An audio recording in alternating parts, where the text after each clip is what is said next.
Hey, welcome everybody. It's Dave Etkin with the Louisville Small Business Development Center. Thanks for joining us for another Toolkit Tuesday. This evening we have another edition of our ever popular Meet the Banker, Get the Green, and the Bluegrass. Um, I really want to thank you guys for taking time out of your day to join us. As you come in and get settled, I'd like to take a couple minutes to really kind of talk a little bit more about the Kentucky SBDC program. The Kentucky Small Business Development Center is a statewide program providing the professional expertise, tools, and information necessary for entrepreneurs to start, fund, and grow their businesses. We do this at no cost, thanks to the U.S. Small Business Administration, the University of Kentucky, as well as regional universities, colleges, and local economic development agencies. To learn more about us, just visit us at KentuckySBDC.com. That's Kentucky spelled out, SBDC.com. And you'll find some additional resources, and it's really good stuff. I know you'll find it helpful. If you'd like to request some personal assistance, you can email us at info@KentuckySBDC.com. You can call us at 1-888-475-7232. If you look to the right of your screen, or look at the bottom of your screen, just because, we have had experiencing some difficulties today. If you look at the bottom of the screen, you should see a toolbar right down there. If you don't, just take your cursor and hover over it. It should pop up there, and there you'll see the little chat button. And if you wouldn't mind, just so I know you're actually out there, I can see you kind of settling in, but don't know for sure. If you just wouldn't mind just saying hello, put your name in there, and tell us where you're joining from. And in addition to letting us know that you can actually see and hear us, I do really enjoy seeing where everybody's from, and saying hello to you. So sometimes we get folks from all over the country. So it's super fun for me. So there we go. Washington, Colorado. You can see you're already the winner. Hey, Kobe from Bowling Green. Good to see you. Scott County. Hi, Lindsay. Robert from LaGrange. I was in LaGrange over the weekend. Cool town. Love it. Tashi from Louisville. That's our hometown. Gary. Premium Cigars. Yeah. We need to hook up. Hey, Brittany. You're who I'm looking for. And Washington County, Kentucky. Oh man, that's that's darn it. Okay, that's fine though. Cool.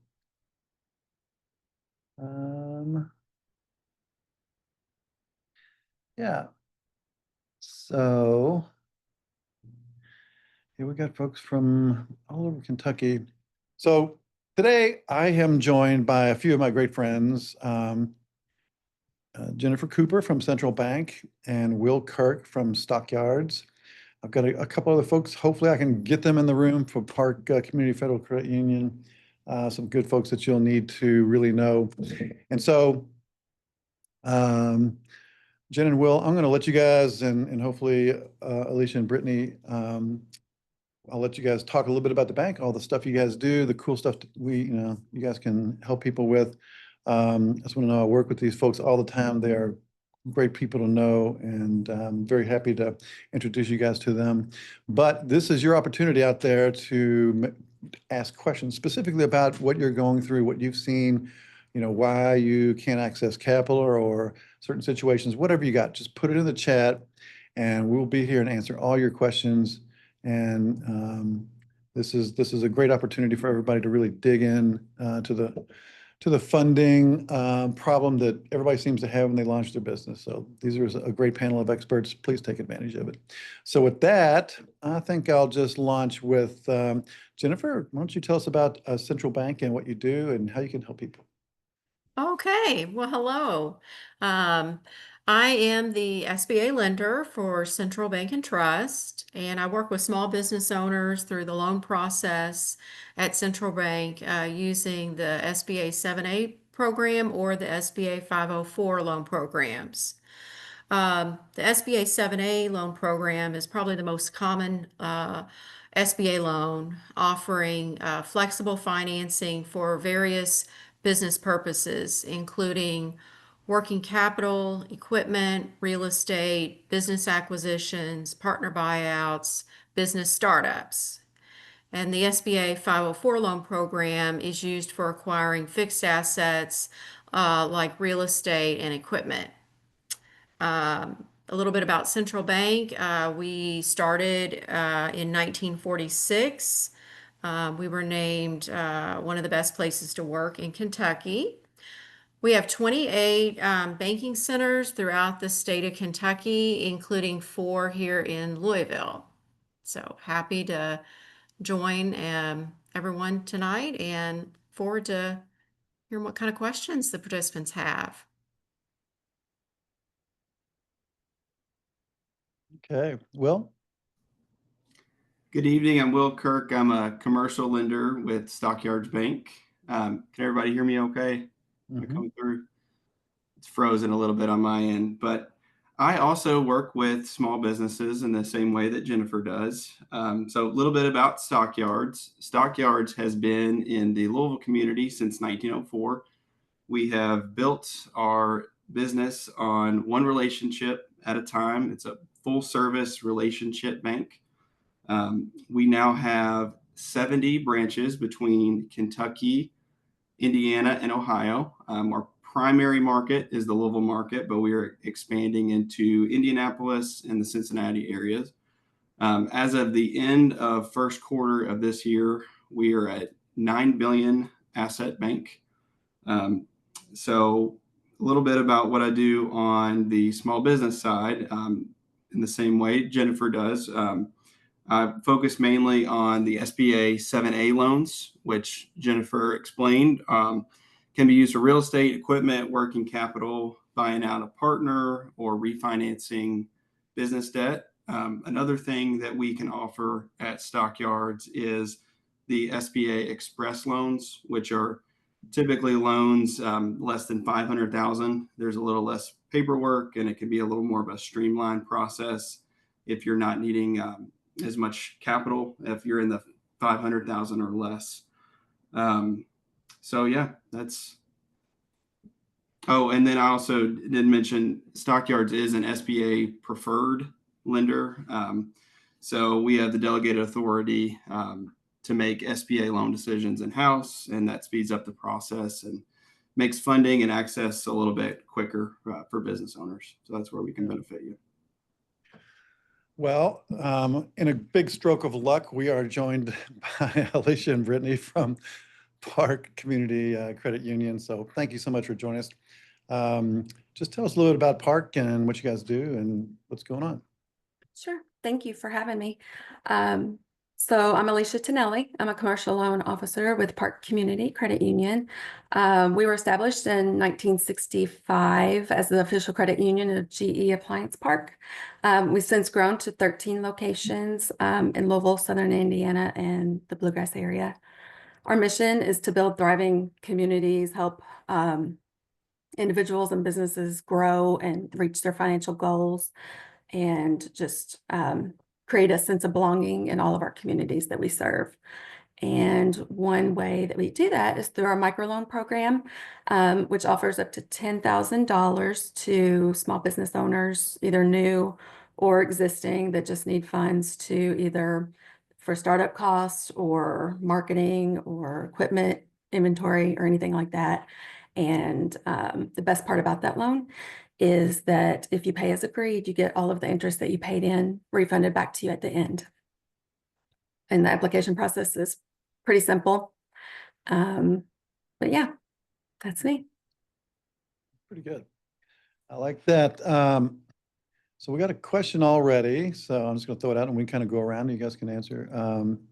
So from Kobe, he says, it says, I am in the military. I was wondering if there are any special programs for military members.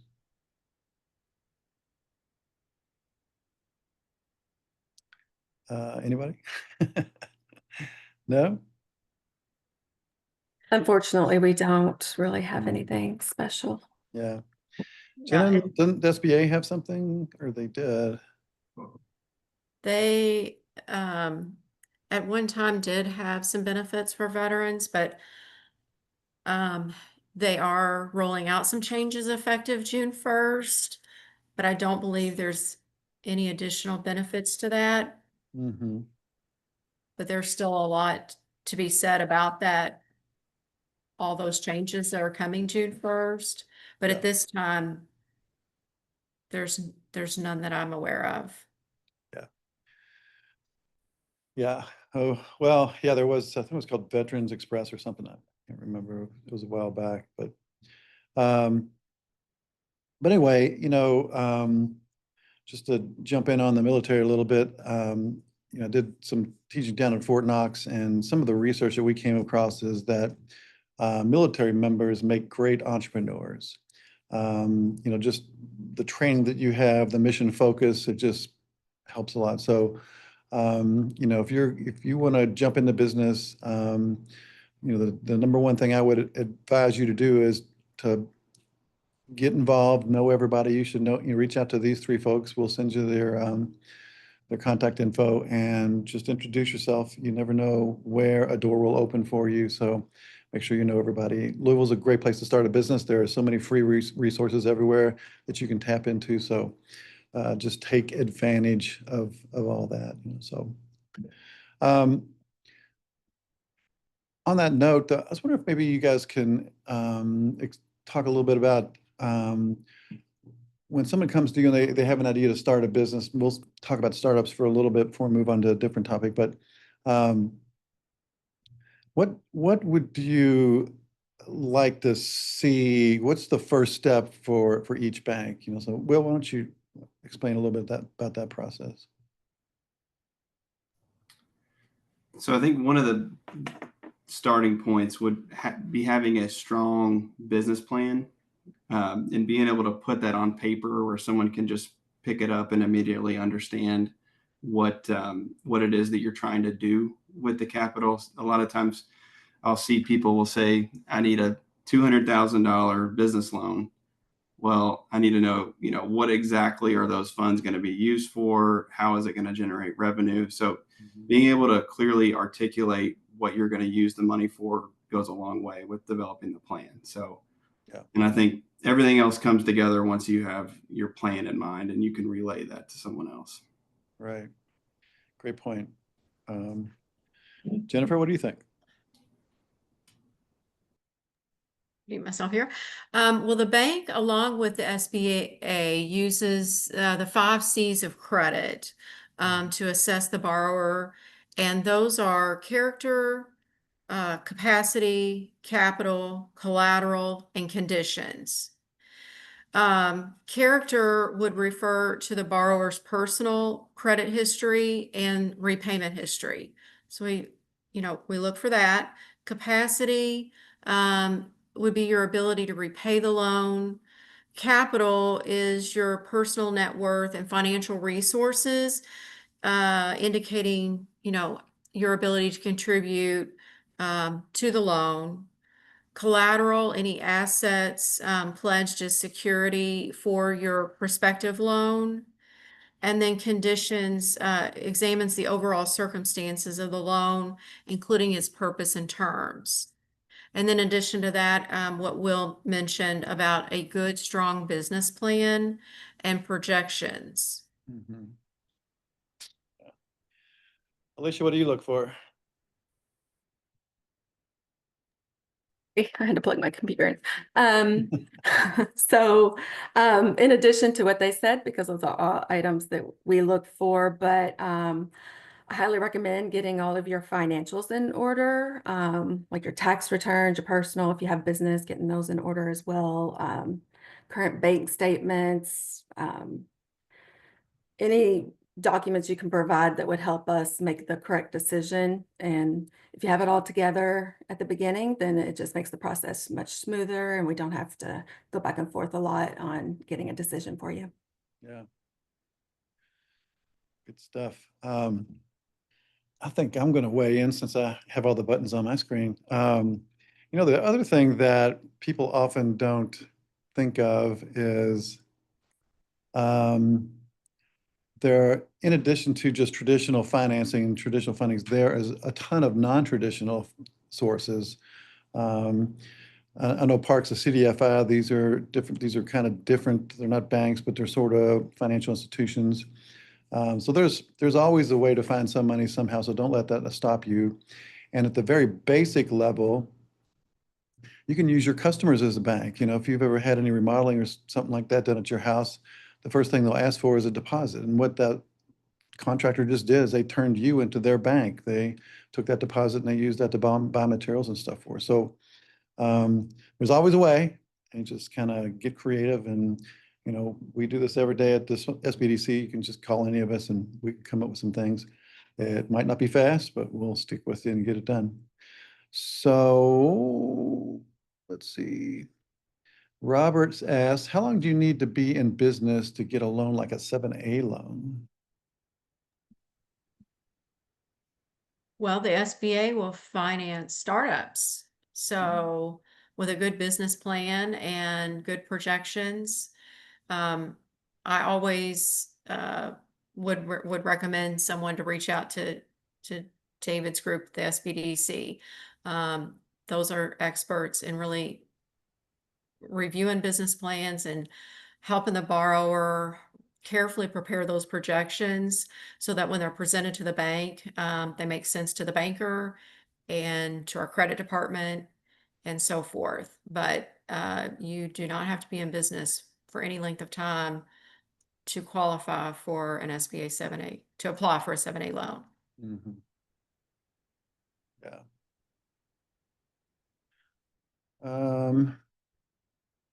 Okay, this is a long one. From Galaxy, it says, I've been in business for almost 4 years. I've been using these 4 years to develop products and learn more about the business and industry. My cigars have been rated some of the best in the world by the Cigar Journal magazine.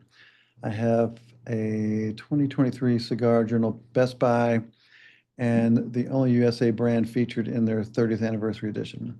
My cigars were featured at the Naismith Basketball Hall of Fame, Golf Classic, PGA Tournament, and the Kentucky Derby. We're the official cigar of the Super Bowl Gift Lounge and the West Coast Hip Hop Awards. However, now that I'm ready to scale, I probably wouldn't be able to get funding because I've wrecked my credit in the process. Are there any other products that you may have for someone like me?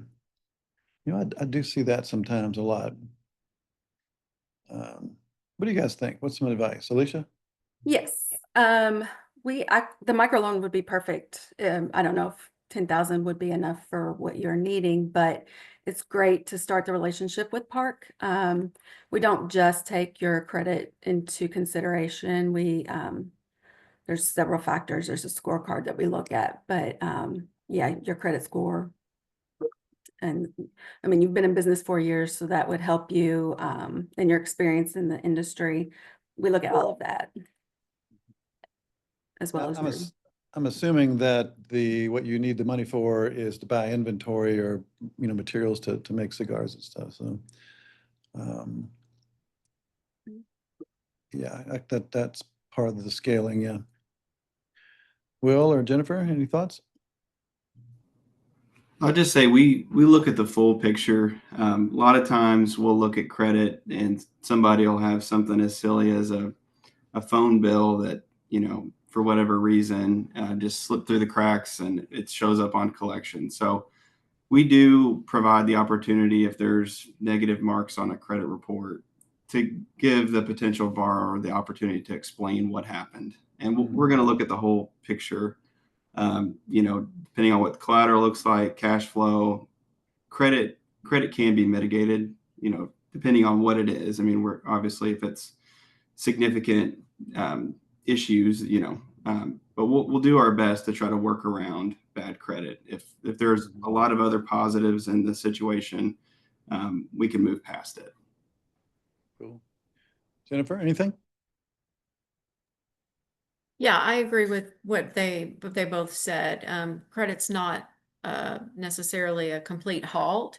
In some cases, I've seen where an applicant can write a letter explaining what caused their delinquency, and that can get the bank on board and also satisfy the SBA in the approval process. And I like what you mentioned earlier too, depending on the dollar amount, sometimes there are grants that are available while that the borrower might qualify for while they work on repairing some of the hiccups that might be on their credit bureau. But what you guys just said, all of you, it makes me realize that it's probably important to pull your credit on your own and understand what's there before we even show up and meet you guys. Would that be a fair statement? I Yeah. always think it's important, yeah, to know what's on your credit, how much debt you've got. And it's easy if you report, if you see something, you can pull your credit from each bureau, free of charge. Yeah. And, with identity theft, and there could be things on there that's not yours. It gives you time before you need to get financing from a bank to try to get that cleared up. Yeah. But uh, I as a lender look at the credit bureau and if there's something on there that the borrower doesn't understand, we can walk through and I can explain what's on there and how to go about trying to get that fixed. Yeah. I will say that, I'm sorry to Go interject. ahead. Go right ahead. All of our employees are HERO certified, so that means that we can teach budgeting. We can go over everything and help you improve your credit. So you can visit any branch. You don't have to be a member. I mean, we'd love for you to be a member, but we will help you get you to where you need to be to meet your financial goals. Okay, that's great. Yeah, I just got a question from she's asked, does anyone have information regarding credit repair? I haven't established my actual business yet. So, Alicia, could they come to you guys for some of that help before they get started, or what do you think? Yes, they can. I mean, we can sit down with them and see what needs to be done and help guide them to get it all cleared up. Okay. Excellent.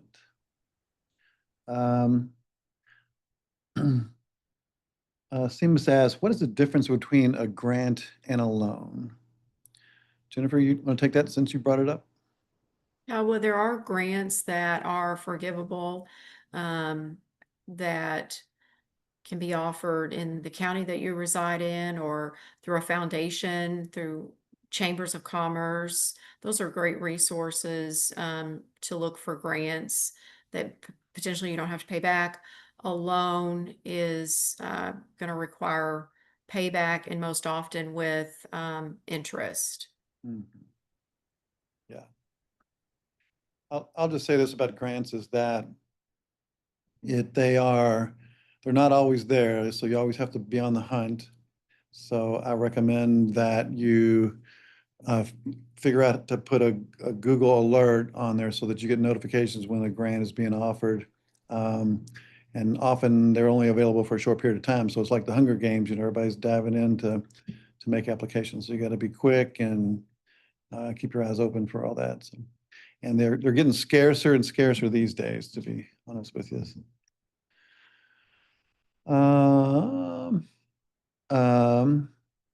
see.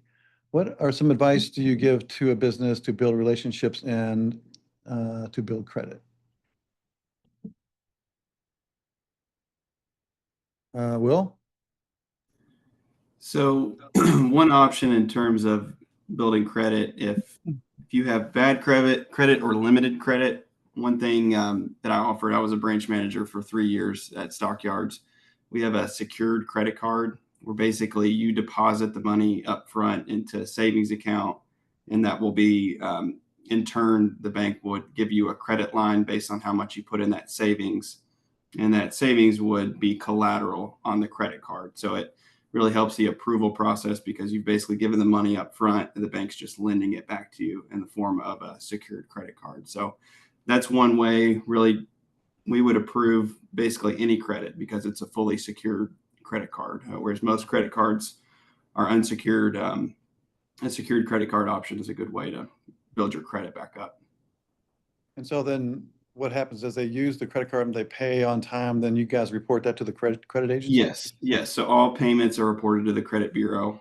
Okay, So timely payments improves your credit. So awesome.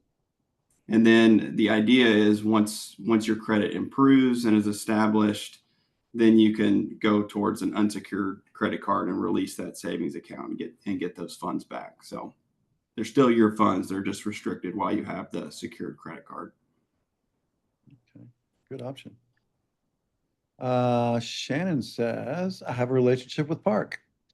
I do have a microloan and I love it. I have a lot of collateral.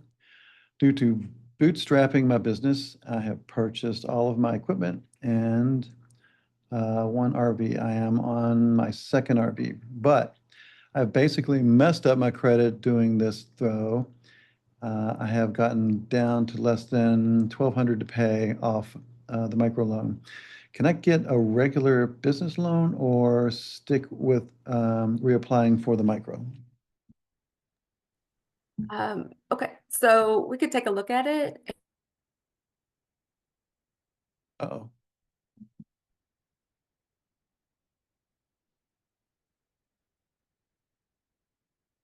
Alicia is frozen. As happens.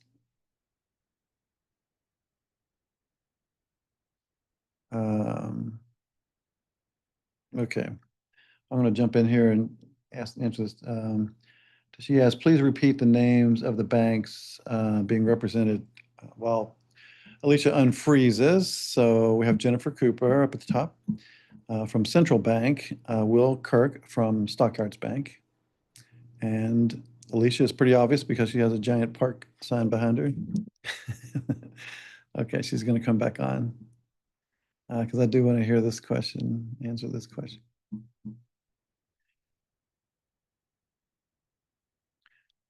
Yeah, so again, now's the time to ask questions, you know. This is a great opportunity.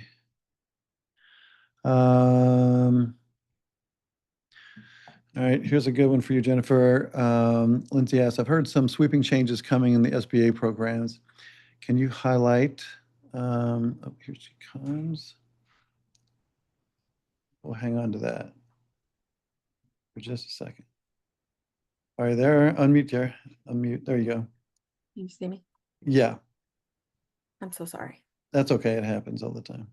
Yeah, I don't think I- All right, we were just ready to go here, so try it again. Okay, so it really depends on the loan amount that you're wanting and the collateral. I can give you my contact information. We can discuss it further. But one option could be to pay off this line of or this microloan and get a new one. I mean, it would just be refinancing it to a new one. Mhm. So we can discuss further. So that little process, like if there's 1,200 left, you would just use some of the new loan proceeds to pay that off, and then she could use the rest of it after that? Yes, that's correct, because they can only have one microloan at a time. Mhm. And then also say that the refund on Oh my gosh. Okay. Well, hopefully she'll be back. Okay, so back to the SBA and Lindsay. Lindsay says, I've heard there's some sweeping changes coming to the SBA programs. Oh, here she comes again. Okay. I don't know why it Yeah. keeps dropping. Can you hear me? Yeah, we got you. Go ahead. Oh my goodness. I don't know where I was. Oh, you can, yes, you can't have more than one microloan at a time, I think is what I was saying. And then only interest is refunded on the first microloan. Gotcha. Then the other one's fully amortized with Correct. principal interest. Okay, gotcha. So sorry. That's okay. Thanks for the effort there. Thanks for not giving up. So back to Lindsay. Lindsay says, I've heard there's some sweeping changes coming to the SBA programs. Can you highlight how some of these will impact the average borrower? Jennifer, you want to take that one? Sure. The borrowers now will need to inject 10% into their loan, which is a change. The SBA kind of got away from that as a whole for the most part, and they're reinstating that effective June 1st. What they SBA classified as a small business loan used to be 500,000 unless effective June 1st, it's now going to be 350,000 or less. When you apply for a loan of 350,000 or less through the SBA, it can automatically be scored out, but the SBA is raising the parameters on their scoring system. So they're tightening down a little bit, but I don't think it's necessarily a bad thing. It's just some changes that lenders will have to kind of adapt to. Mhm. And the lenders, when we get a loan, we're kind of screening it too. It's got to be approved first by the bank. And if the bank is on board with it, most of the time we're going to be able to get that SBA guarantee and get it approved through the SBA. Yeah.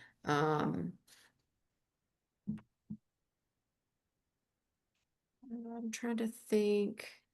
They have reinstated the guarantee fees. They did that back in March. So every loan, depending on the amount you borrow, will have an SBA guarantee fee. However, those fees can be financed in on the Mhm. loan where the borrower is coming out of pocket. Generally just their 10%, going to be the 10% equity injection. Yeah. Let's see, Lindsay says, regarding business acquisitions, is there an amount of money above the down payment that people should plan on having available? For example, we have 10 to 20% down depending on the purchase price, but I hesitate to go to the top of our limit for fear that there will be a surprise fees, expenses, etc. But the top of our limit is more in line with the cash flow we're looking for. That makes sense? That it sounds like that Lindsay, you need to use all your available cash for the down payment, which will make you a little bit cash strapped once the transaction takes place because of the size of business you need to buy. So I guess that's correct. Well, Jennifer, Alicia, who wants to jump in on that?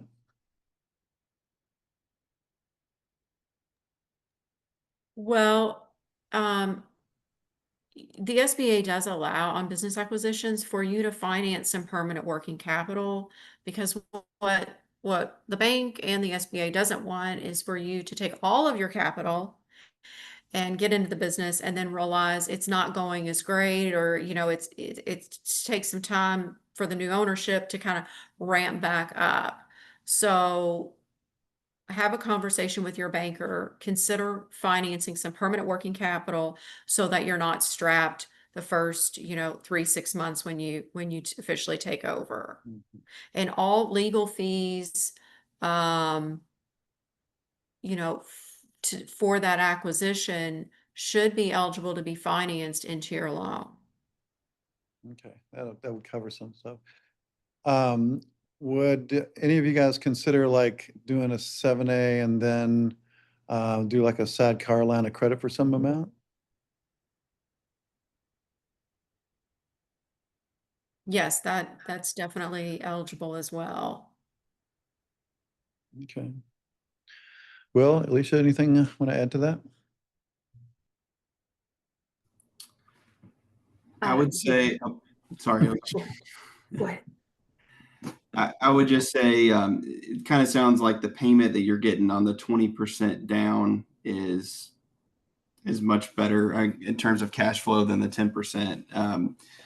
I would recommend, though, having some cash in reserves. If 20% down is going to deplete all your cash, then maybe, I'm not sure, like in terms of timing, but maybe if you had a few more months to save a little bit more so that you could have that cushion, I would recommend that. But obviously, if this is a once in a lifetime opportunity, you need to jump on it or you're going to lose it, that's obviously a different story. So I think just kind of, we would like to look at your whole financial picture, your personal financial statement, and maybe see where we could, look for opportunities to have some cash on hand for you. Yeah. And Alicia? I agree with both of you. And then there's always the additional fees that you need to consider, the origination, doc fees, and all of that. But they can be paid up front with cash, but you can also look at financing those into the loan as well. Here's a question I can't believe anyone out there hasn't asked yet, but let's just say you have everything you need from the borrower. How long does it normally take to either get a yes and then to close the loan? Alicia, you want to go? Yeah, for me, it depends on the loan product and collateral. Our microloans, as long as you have a complete package, they're a fast, quick turnaround. I've seen 24 hours sometimes, as long as you've Wow. had an account, open with us and everything. But I say a week or less. Okay, impressive. Our other products, of course, it'd be more just because of the collateral and all of that. Right. Will, what do you think? It really just depends on the complexity. Every deal is a little bit different. So I know that's a kind of a cop-out answer, but it really just depends on, how many guarantors are involved, what's the type of collateral. I've seen them as quick as 2 weeks, and I've seen them, take longer than that. So it just depends on the complexity. Yeah. Because if you're ordering appraisals and that sort of thing, you're kind of at the mercy of third parties. We try to act as quickly as we can on our end, but a lot of times you have to involve attorneys and appraisers, and that just makes the whole process take a little bit longer. Yes, it does. Jennifer? Yeah, I don't think I can add anything else that they they didn't say. All that's true. It just depends on what the structure is of the deal and what the collateral, just as they Mhm. mentioned. Yeah, I will just say from personal experience with the deal I've been working on, we are still waiting for a few documents to close, but it's been a year since we started the process. It's taken a long time, but it's, a lot to get done on this one. So, The most important thing is just to be responsive to your loan officer and, the importance of completing the loan application and everything that's required. It'll go much smoother, much, much quicker. yeah, I think I've heard from most of you before that like that's part of the problem is that you're waiting on something from the borrower, and that's what's slowing you guys down. Yeah. Are there certain industries that are more likely to be approved than others? Areas that are typically considered safer to lend on?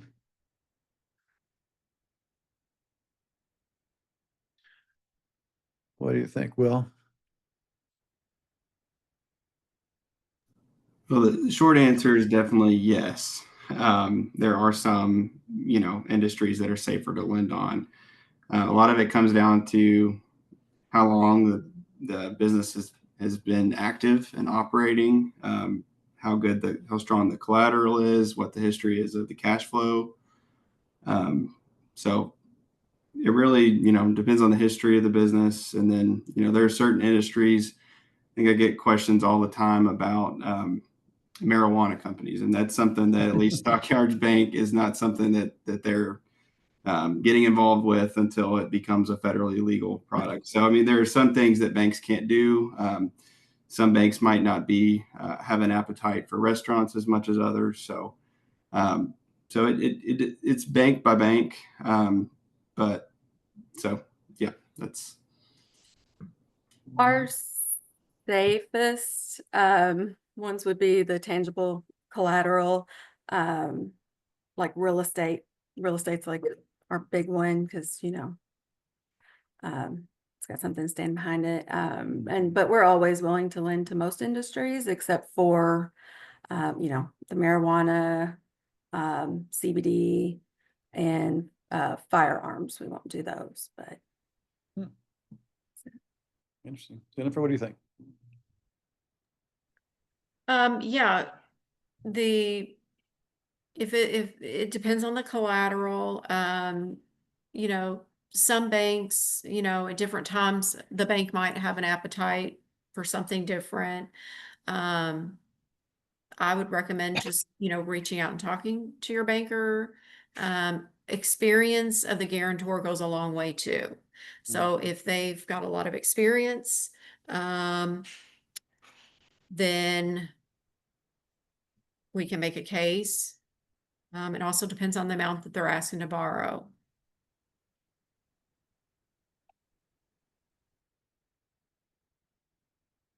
Yeah. Thanks for that, Alicia. Yeah. And so, like restaurants are more difficult because of the risk involved, I guess. The margins, things of that Yes. nature. And the collateral would just be Mhm. business assets usually, if you can put some real estate behind it or something. Yeah. Is there, this is another one, I can't believe no one's asked yet, but, let's just say you're not going to buy real estate and you are not going to open a restaurant and you're just going to rent a location, but you need to buy equipment and stuff like that. Is that a different kind of loan than just like a regular business loan, like an equipment loan? Or not? Well, I mean, we do have equipment loans. And I always try to push them towards the microloan if it'll fit in that 10,000 or less. But yes, we do have the microloans. I mean, the equipment loans. They just take a little bit longer to get approved. So Jennifer, do you guys do that at Central? Yeah, so again, depending on how much you want to put down toward the piece of equipment, you could go conventional. If you want to put down the 10%, we could definitely finance it through the SBA loan program. Mhm. Will? yeah, and same at Stockyards here. So conventional loans, you're usually going to look at putting about 20% down on pieces of equipment, whereas with SBA, you can go the 10% route. So Mhm. really just depends on what you're comfortable with. And usually those equipment loans are paid off in a fairly quick term to get those paid down. So that's definitely something we offer on the SBA and conventional side. What's the average term, Will? It's going to be 5 years. Okay. Yeah, fully amortized in 5 years. Okay. But I mean, depending on the loan amount, we might be able to stretch that out a little bit, but typically 5-year terms. Okay. Dee says, if you're a catering business, is that difficult to get a loan? it wouldn't Alicia? be for me. I mean, like I said, it comes back to if you can do a microloan, that would be actually a perfect loan for you, I think, to assist with your business and get it growing. Yeah. Will, what do you think? Is that I think a lot with the catering business, we would really look at the history of the borrower. So how long has this person been in the catering business? Have they been in the food industry long? What's their resume look like? That would be a very important part of this loan. If it's a catering business, there might be some pieces of equipment that we could use as collateral. Maybe there's van or something that they use to transport the catering, the food from, wherever it's going. So, I mean, it could certainly be possible. There's opportunity for collateral there. And if it's someone who's been doing it for years, that goes a long way too. So, Yeah. So it sounds like, okay.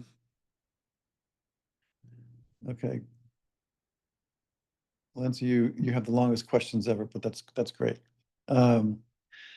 Lindsay says, we have an excellent credit, the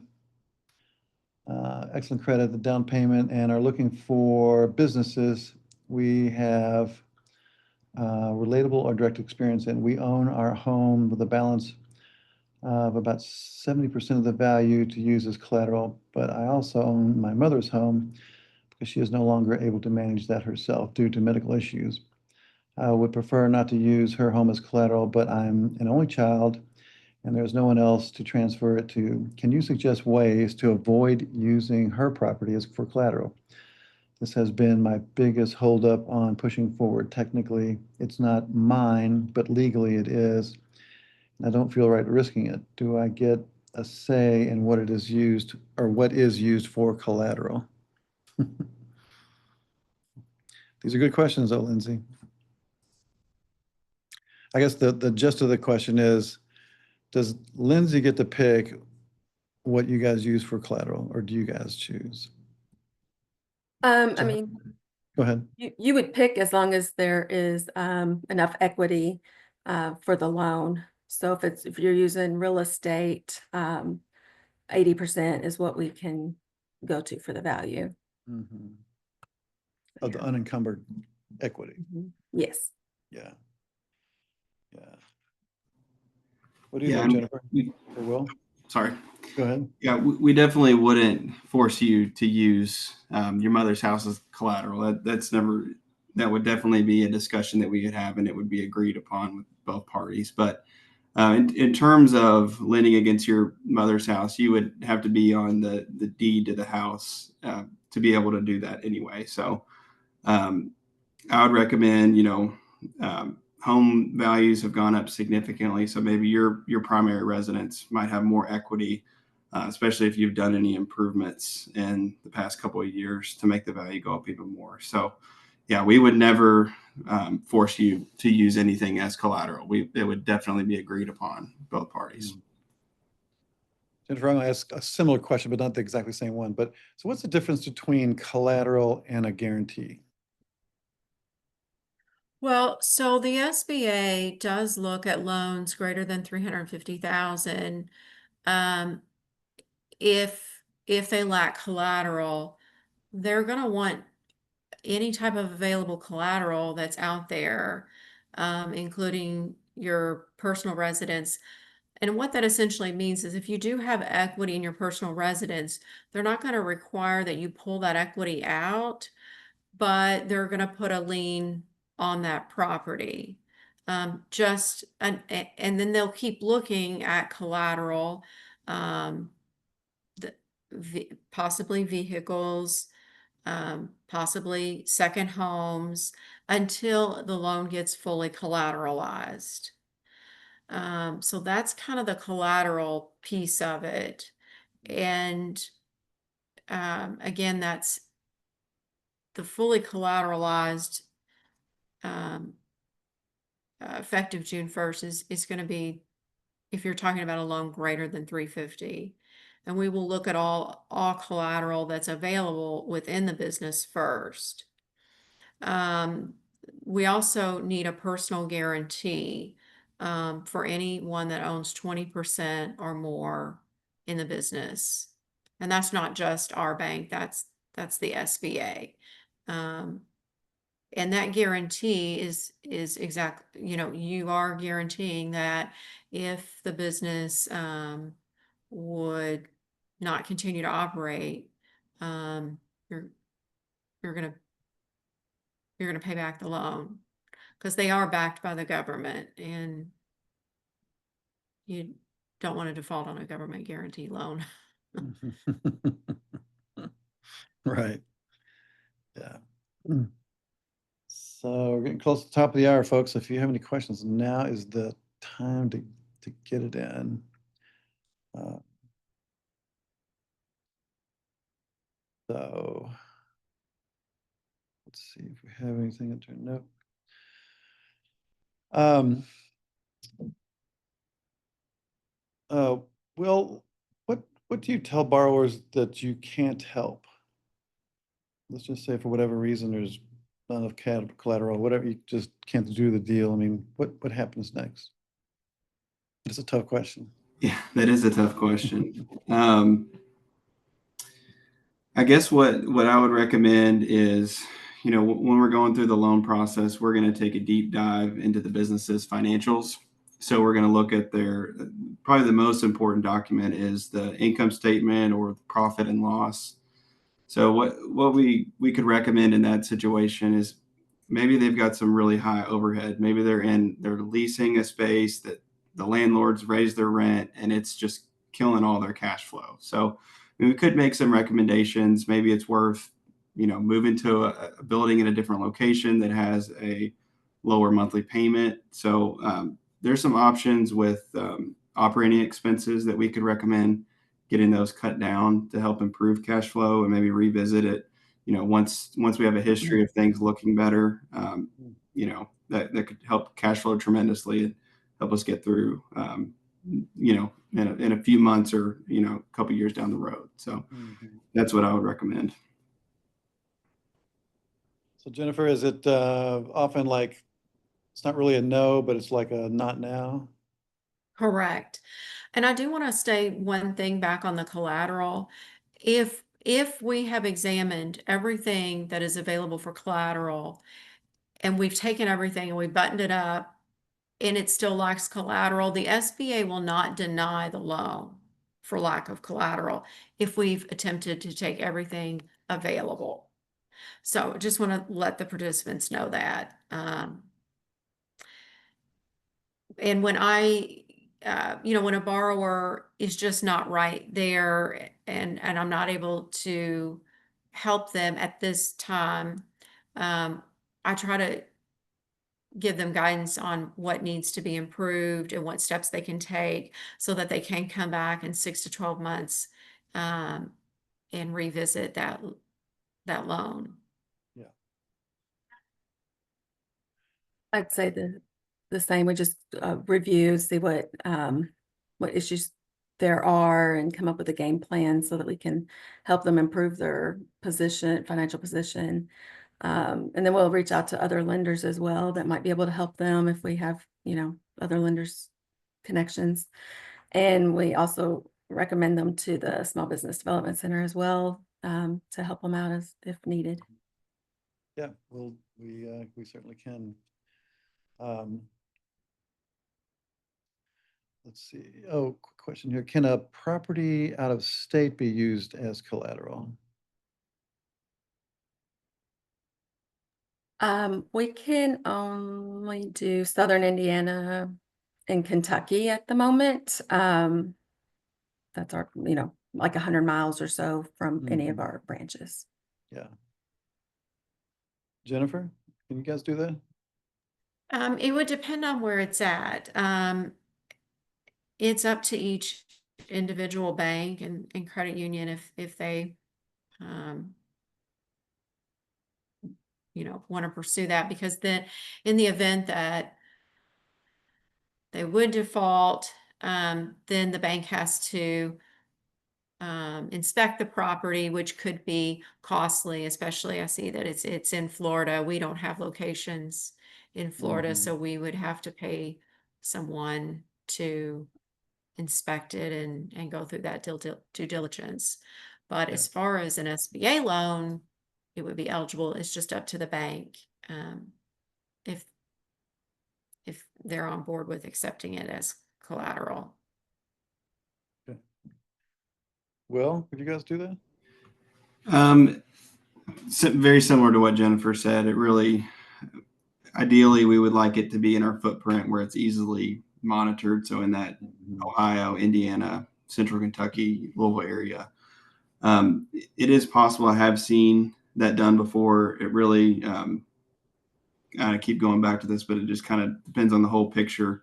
You know, is that the only source of collateral? Is that an additional source of collateral? So it could be just an abundance of caution where we don't really do any of the work. We just have it there kind of in the back pocket if the other forms of collateral go bad. So in terms of primary collateral, it's probably not something that we would look for at the bank, just because it's, you know, the costs of, like Jennifer said, are expensive. So Yeah. So, well, this kind of next jump into questions. So like if I, have a great relationship with Stockyards and have stuff there as with the other two banks too, but, and if I wanted to buy a vacation home in Whitefish, Montana, you would not be able to finance that house for me because it's out of your footprint. yes, most likely wouldn't be able to do that. We do have some special programs with our private banking department that can sometimes do specialized lending like that, and outside of our footprint. But generally, we would recommend, refer you to a lender in that area that knows that area better. This has been fun. It's time to top of the hour here. We're gonna be mindful of everybody's time. I want to thank you guys for coming and taking time out of your evening to share and all the great questions. And I just want to say these three folks here work for great institutions, and they're here to help you. Their job is to help you bank-wise and lend you money. I mean, they want to give you the money, and they're going to bend over backwards to help you reach your goals if at all possible. So these are people you need to know. And if you three wouldn't mind just putting your email in the chat real quick, so in case somebody wants to reach out to you, they can just do so. But probably next week, you'll get a recording of this. You can kind of go through it again if you like. And these people are people you need to know. They need to be part of your bench as you start and grow and start your business. So, all right, there's Alicia, Jennifer. Yeah. So, okay. All right. Well, thanks everybody for coming tonight. It's always great to see you guys. I'll give you guys a second to get these emails down. So thanks again, Jen. Thank you so much. Will, always great to see you guys. Alicia, thank you so much. Thank you. Thanks for everything you guys do. So we will see you next Tuesday at noon for our next Toolkit Tuesday. So please put that on your calendar and you will get an email noticing what our next topic and speaker is, which I can't quite remember at the moment, but we'll be here. And so thank you guys, and I'll be seeing you guys soon. Bye. Thanks.